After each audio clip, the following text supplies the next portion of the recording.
So you're looking at buying your next GPU, but you got the choice of the low-end model for, let's say, $200 or the choice of the high-end model at $300. Are you actually getting more value and performance by buying the top-of-the-line model of the same GPU? In today's video, we talk about that, but first, a word from today's sponsor. If you're anything like me, after a lengthy gaming session or even hours of working, my back is screaming in agony like I'm 70 years old. Well, today's video sponsor, ProDark, is here to help with their Flexor Pro office chair. The Flexor Pro utilizes a high-quality mesh called FlexWeave. It's waterproof, breathable, and easy to clean. It keeps you cool and is designed to resist wear and tear, all while keeping you supported. Then there's the dual segment lumbar support system. That means your mid and lower back get tailored support rather than a one-size-fits-all approach. On top of that, you get seat depth adjustment, multi-lock recline, 4D, 5D armrest, and forward tilt. So whether you're locking in for some work or kicking back for a gaming session, the chair adjusts to you to ensure constant support. My favorite part though is the 30% thicker cushion with 55-degree density, as it makes for an extremely comfortable seat. For anyone spending a lot of time at their PC, your chair matters. So if you're looking to upgrade your ergonomics and make a long-term health investment, check out the link in the description down below to learn more, or buy the ProDark Flexor Pro today. Your back will thank you. Big thanks again to ProDark for sponsoring today's video. Now, let's get back to it. So for this test, we're not going to test out every single GPU on the market, but we do have a really comparable new gen test here. The 5060 Ti 16GB. We got a basic PNY TUF model coming in at $429. This is about the cheapest at the time of filming we could get this card for.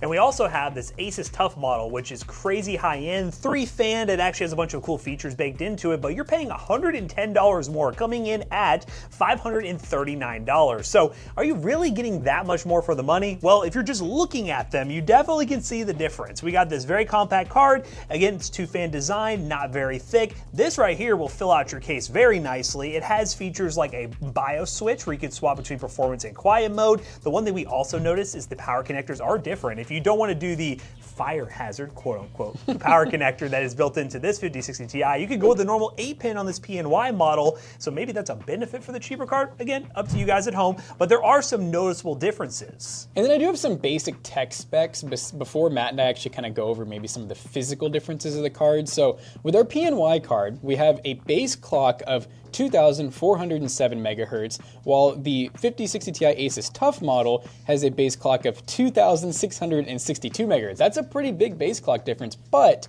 I will say the boost difference is the exact same, 2,692. Very interesting.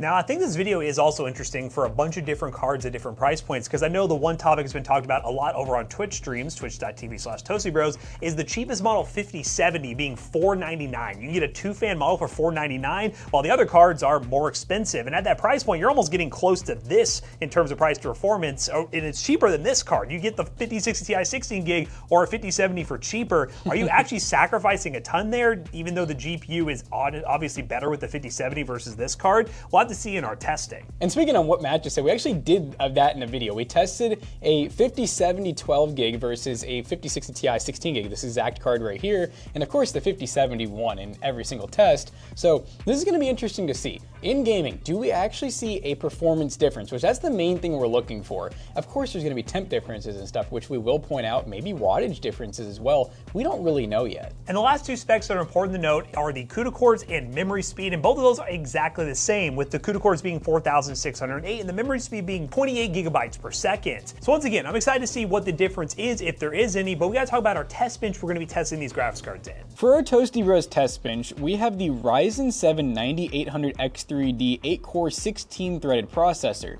And to cool the CPU, we're using the Asus ROG Strix LC3 360mm AIO. The motherboard is an Asus TUF Gaming B850 Plus Wi-Fi DDR5 board. We have 32 gigs of Team Group Delta RGB, 6000 MHz CL28 RAM. Our NVMe is a 4TB Lexar NM790 Gen 4 SSD. We have plenty of power with the Asus TUF 1200 watt power supply that is fully modular and ATX 3.1 ready. Our case is the Asus TUF GT502, which is a pretty large full tower case, and then we loaded it with Asus TUF TR120mm ARGB fans. So now that we talked about the GPUs, we talked about the test bench, and we know there's not going to be any bottlenecking there with the CPU, we're going to go ahead, plop these in one at a time, same games, same built-in benchmarks, and see what type of results we get.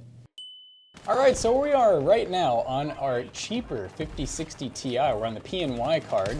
Go ahead and take that guy out real quick. Just take Dave out of the headshot real quick. Listen, it's no big deal. But right now, we're running actually some very respectable settings to show how optimized this game is. So even though this 5060 Ti may not be advertised for 1440p, it can do it in quite a few games. So 1440p borderless, and we're running a custom graphics quality preset of high because we're not using any upscaling or anything. We turned that off, so no frame gen, no upscaling. We're all natty, and we're getting close to 100 FPS with really respectable latencies. I mean, this is very impressive. I already got to add. Now, if we can end up getting more FPS on our higher-end Asus TUF card, then I don't know, maybe spending extra money could be worth it. Temperature-wise, 66, 67. yeah, this thing's not even sweating. Now, I know some of you guys, though, you may see that the 3-fan model may run at like 60, and you may be like, oh, wow, that's way better. It's going to last longer. That should not be true, but if that makes you feel better and sleep at night, then there you go. Spend the $100. But just know with these Let's Play benchmarks, these are not going to be super accurate because we can't guarantee the same lobby for each GPU. So this is kind of just a way for you to watch live, get some live action gameplay. Then towards the end of the video, we'll do more technical side-by-side with some built-in benchmarks that are more standardized, so you guys can really compare both side-by-side. Oh, so the FPS is very consistent in this game, which is nice. A lot of games, it's very like fluctuating all over the place. This game is just like, I will stay at this FPS and this FPS only. Yep. See if we can get one more kill in here. And then, of course, we will have to test our nicer card out. It's a video that I'm surprised we haven't done a long time ago because so many people ask us this all the time, like, which model should I go with? And Matt and I always say it doesn't matter, just get whatever's the cheapest. But maybe we're gonna learn today that it... And I would say the fact that this GPU is running at like 66, 67 degrees, I was expecting it to be a bit warmer than that. I was expecting it to be in the upper 70s. But since it's in 60-degree territory, it definitely is going to be harder for this other beefy GPU to really sell the $110 price point. It just shows like how good and efficient cooling's gotten, you know? Also, shout out to games that were running 1440p high settings and using 9 gigs of VRAM. Yeah. A little over 8, but you know, again, it's just better to see. I'm used to seeing games on these settings getting like 15 to 16 gigs being used. Yeah, it just goes to show too that, like, you know, I know we tell you this all the time, but 8 gig cards aren't dead yet. But you're dead. A tank? Oh, but you're definitely dead. I don't even know if I want this last kill at this point. You know what? I'm gonna get it on the nicer 5060 Ti, $110 difference. Let's see it. We're back in Battlefield 6 on our nicer 5060 Ti 16 gigs. So, you know, what does $100 extra get you? Well, we're finding out right now. We'll verify here in just a second. Let's go ahead and just lay down that we're running the same settings because we never did change settings in this one. We never added frame gen or anything. So, custom high overall quality max FOV or about, yeah, max FOV borderless 1440. I love this menu. Yep, no upscaling. And then, yeah, the high preset. And I know before, what were we getting, like 90-ish to 100? Yeah, about 90 to 100 FPS, kind of what we're seeing right now. And again, this is not we got lucky and got the same map. But this won't be like a super apples to apples comparison because it's not the exact same game with the same amount of people in it. So again, this is just a quick Let's Play to see the difference. Temperatures are where we're actually seeing the difference right now. 54 degrees Celsius. Last time we were averaging like 66. You saved 10 degrees, but really, 66 is fine. So it's really just if you want like overkill cooling, this card definitely has you covered. I think the interesting conversation is with these like mid-range cards. I mean, this is expensive GPU, but this is technically mid-range level. Is there really a difference here compared to like the higher end cards? You know, some of the higher end ones may make more sense to buy the version, but with these two we're having right now, I mean, you know, you're just getting extra cooling that's kind of overkill. Yeah, it's not really doing much. I mean, I guess, you know, maybe quietness could help a little bit, but I don't know. I mean, as of right now, besides looks and cooling, I'm like, would I spend an extra like $100-something in this version? I don't know. It's very aesthetics driven too. Yeah. So like if you are looking for a very specific look, then potentially, but it also is their tough gaming line, which is their value focus from Asus. But Asus stuff is always expensive anyways. So if you are someone who's just like, I need an Asus product, then you know, you have the option, but I probably wouldn't spend $100 more. I will say, based on the research at the time, you know I said this card was like a lot more. I wasn't finding like Strix models for any more. Like they seem to all just be expensive if you get not a 2-fan version, you know? Yeah. There's a couple of Gigabyte models that were 3-fan that were a little bit cheaper, but I'm saying really, if there is a difference, it's like within a few FPS, which just in terms of like raw, you know, answering the question, is it worth it? No. Would I pay that for aesthetics? Possibly. It depends on how nice the build is and how much I'm already spending, you know? Yep. Oh my gosh. What do I have head do? Oh my goodness. Oh my goodness. Mr. Dr. Noodle Legs. Yeah. That guy. Dang it. The gamer has gotten me. I just want one more. Oh no, I think he was gonna save me. All right, we can get one more real easy. Just watch. So oh, Yes. let's go. Wait, you Yes. might cook here. You Yes. might cook here. Yes. Oh, Hit marker. Leading a bullet when they're running and just seeing the life leave their eyes. Oh. All right. So yeah, That's crazy. not a major difference. So let's go ahead and test the next game. Borderlands 4. All right, guys, we are on the PNY card on Borderlands 4, which, my goodness, took forever to load in, but we are here. 1440p, currently running the medium preset. Now, we were going to run without any upscaling, but realized we weren't going to get a solid 60, so we're going to use some DLSS balance. Again, we're going to use the same settings for both cards, so it doesn't really matter. But these are the settings we're running, and no frame gen. So we're currently getting about 80 FPS, 70 to 80 FPS. Now this is funny because this game is so crazy. I just saw that 9000X3D at like 100% usage, and I'm just like, Borderlands. It's funny jumping from like Battlefield 6, which looks really good, and this game does look good, don't get me wrong. It's just looking at this art style, man, and I'm just like, why?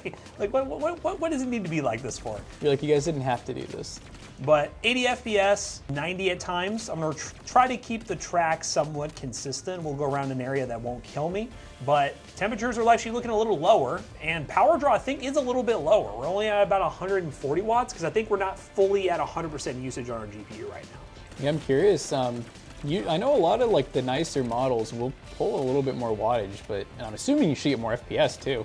It'd be interesting too. I don't really think that matters at all, but having the different connector will be interesting. Yeah. I don't really know if it really changes much at all.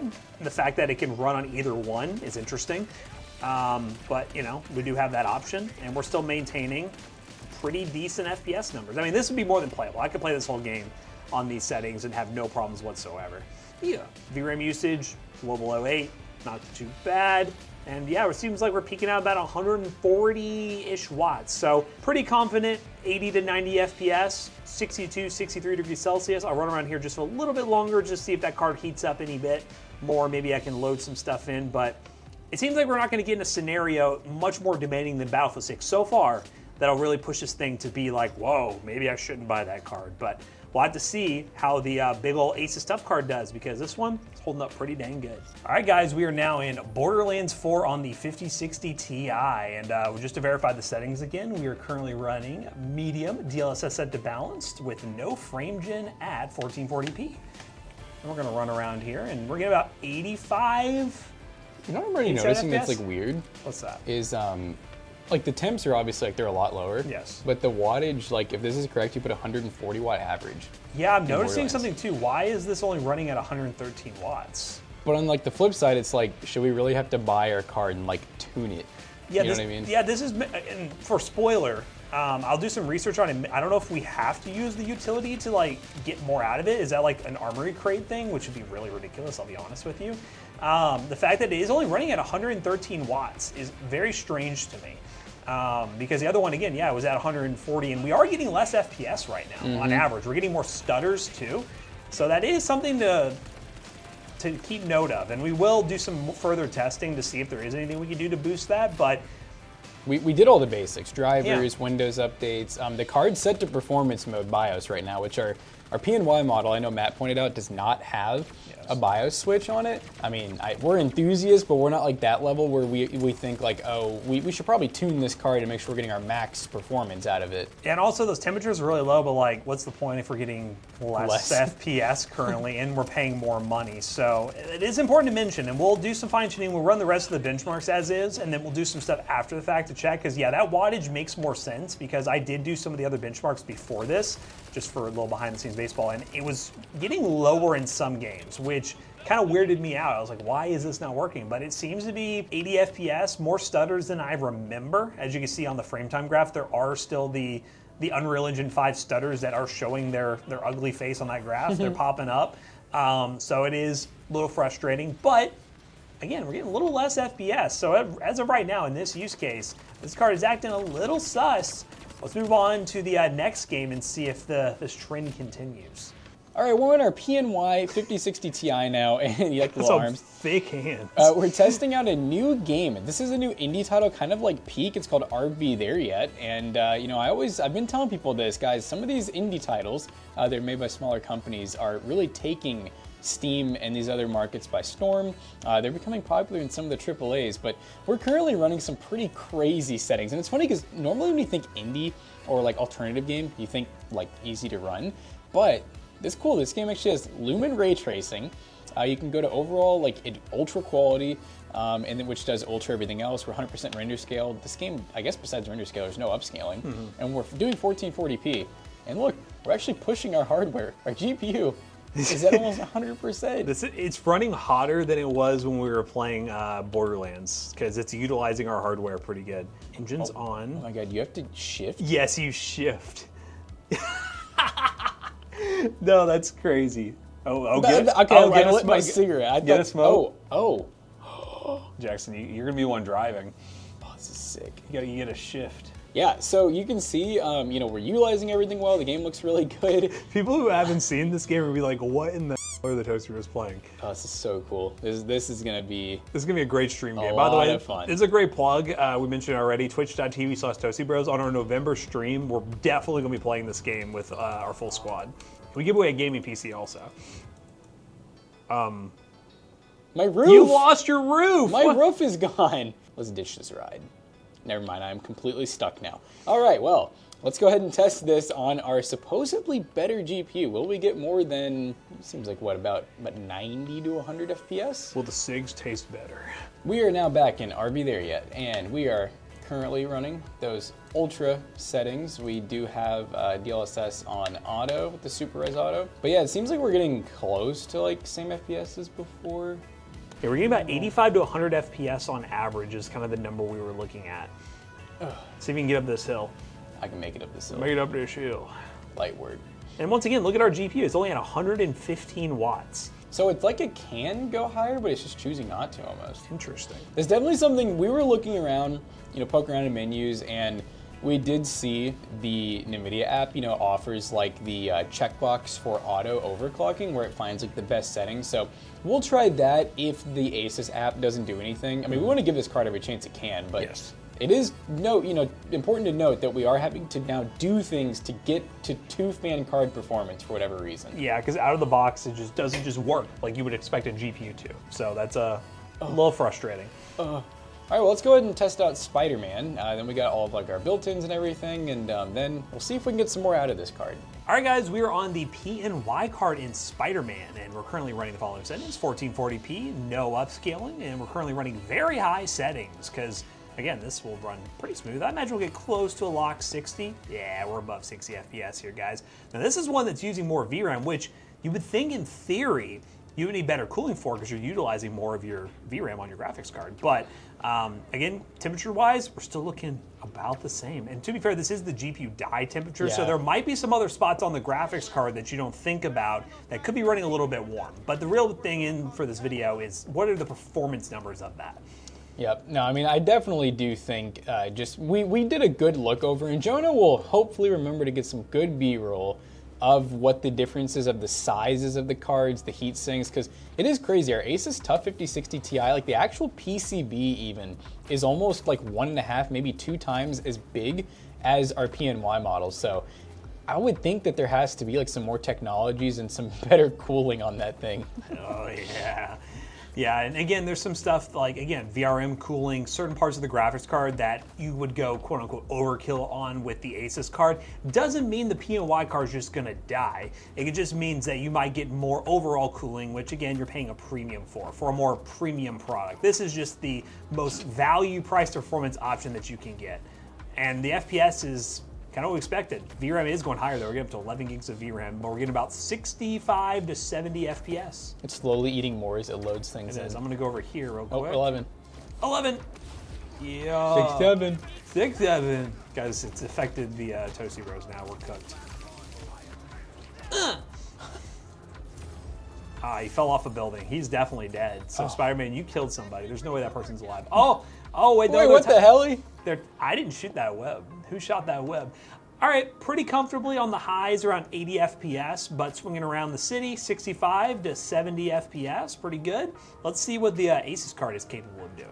All right guys, Spider-Man 2 on the Asus 5060 Ti, and currently we're running the same settings, 1440p, got DLA on, very high settings, no upscaling, and last time we were getting about 60 to 70 FPS, sometimes got into the 80s, and that's looking pretty consistent here. About the same. I feel like it is slightly lower though, because look, yeah, we're getting dips into the 50s now. There has to be something with that TDP, man. We're gonna have to download the program. I think Asus is called GPU Tweak. You should be able to download it from their website. We'll give it a go and see if that unlocks the TDP on this thing, because out of the box, 120 watts. It's low. I feel like you're literally leaving potentially, and again, I don't expect the GPU to like always hit 180, which is the max. Potentially like 60 watts of performance on the table. But we'll have to actually dive into that software and see if that's the case. And once again, we did GPU driver uninstall. You really even need to do that for the same GPU, just different OEM, but we did that anyways. Reinstalled the drivers, ran the builds and benchmarks, checked all Windows updates. It's using an ATX 3.1 connector that's rated for 600 watts. It's got everything for the right out of the box experience, but for some reason, it's just not working great out of the box. It's not out of boxing. It's not out of boxing. So we'll run over here and go to this Assault. I was saying we wouldn't even know this. I mean, we've used this card. It's an on-hand for testing, so we wouldn't know this if we hadn't compared it to a cheaper 2-fan model. And I'm actually kind of, oh God, get up here, oh no! I'll be honest, I'm kind of glad that we have not done any testing with this card yet versus anything else, because we would have had some slightly skewed numbers. Ooh, get him. Got him. Take a picture. Put that AR down. Put that AR down. Hey. All right, guys, so before we run all the built-in benchmarks, actually, we did run those already, spoiler. We'll mess with GPU tweaks, see if there's anything that allows to get the TDP higher. Then we'll run back some of these games again, so you guys can see with the proper tuning what this thing is capable of. But hopefully we can find that, because right now, $100, you're actually getting worse right now. All right, so we're getting ready to go over a lot of test results, but you guys probably saw some pretty crazy information. The fact that our PNY cheap 5060 Ti seemed to perform better than our high-end Asus TUF model. And we did some extra testing to further figure this out. We tried downloading the GPU tweak software that Asus does offer for their graphics cards to just make sure we were getting the maximum performance out of this GPU. We turned on the OC profile and ran 3D Mark multiple times, which you will see. That is the biggest difference we saw between these GPUs, is 3D Mark Time Spy. And no matter what we did, this GPU wouldn't go higher than 140 watts in 3D Mark Time Spy compared to the PNY card, which out of the box went to 180, resulting in a higher score, which we'll talk about in just a second. But we did a lot of different things here. We tried to make sure there wasn't a user error with this graphics card, but it just seems like Asus really tuned this card to be really power efficient and run at the lowest possible power draw, so it can maximize good cooling and just be a quieter overall GPU. And the sacrifice is like 5 to 6 FPS in games across the board, and I don't really know if that makes sense for this generation of GPU, especially when you're charging $100 more. Now, we did reach out to Asus to give us a comment on this to hopefully maybe alleviate some of our concerns or give us a doi moment, and if that's the case, you won't see any of this right here and it'll probably be replaced. But if we are right here, it really seems like this is just not a good deal at all. But let's do those side-by-side benchmarks. So for the side-by-side benchmarks, the PNY model in CS2 1440p high settings, we got an average of 284.6 FPS and a 1% low of 134.5, while the Asus card got an average of 282.2 and a 1% low of 123.4, so just slightly lower for both average and minimum on the Asus card. And then for Rainbow 6X 1440p medium settings, the PNY card got 376 average FPS, a 290 minimum FPS, and a 435 max FPS, while our Asus card got 393 average, so a little bit higher. It got a minimum of 299 and a max of 453, so weirdly enough, in Rainbow 6X, the Asus card was slightly better. Now, like Matt was saying earlier, 3D Mark Time Spy was pretty funny, even after running both tests multiple times with and without doing tuning and stuff. So on the PNY card, we got a score of 16,708, which is a 0.02568 cents per point. And then on the Asus card, we got a score of 16,092. So we're looking at around like a 600 overall score difference lower for the Asus card, and that makes it 0.03356 cents per point. Now what it all comes down to is we think the BIOS on this card is just a little bit weird on certain games. For example, I really wanted to see under full load if I could ever get this thing to 180 watts, and when I ran OCCT's GPU benchmark, which really stress tests the GPU for a long period of time, 100% load, maxing it out, it will hit 180 watts. You see this on screen here, 180 watts is popping up in OCCT, but then we'll run games like 3D Mark and you guys see it's only running at 140 watts. Again, we are running the performance profile, the switch on here, the performance switch is on. We are using the utility to tune it, and we're just kind of lost on what to do differently. And for the average consumer out of the box, it's really not great to recommend this card because you're actually losing some FPS, and it's not like this card was running way cooler versus the PNY card. The PNY card was only about 10 degrees warmer, and we're talking about 66 degrees Celsius versus 55 degrees Celsius. So I don't really know what's going on with this card, and we want to hear from you guys. Is this a normal thing in the GPU space? And we're wondering if we want to do more of these GPU tests in the future. And before you go blaming our test bench, for one, we did try the other card in there. We also tested the 5060 Ti on our old test bench with the 7700X, and we actually looked at all the old results that we got, same type of wattages. We're looking at like 120, 130 maximum wattage, so we don't really know. We don't think we did anything wrong, but maybe down below one of you geniuses can tell us what we did wrong. But anyways, we hope you guys enjoyed today's video. If you want to see some other benchmarks where we maybe test 2 more of the same cards that you think will be different, let us know down below. But we hope you guys enjoyed the video. If you did, make sure you check out our other 2 YouTube channels and also our twitch.tv/ToastyBros. And don't forget to like, comment, and subscribe. We'll see you guys in the next one. Goodbye! So these are the type of cards that we do use at PCBros.tech. We often will use the PNY model, so you actually get more FPS per dollar. PCBros.tech. Buy a gaming PC today and use code ToastyBros on checkout. You will save 3% on your next purchase. See you guys later. Goodbye.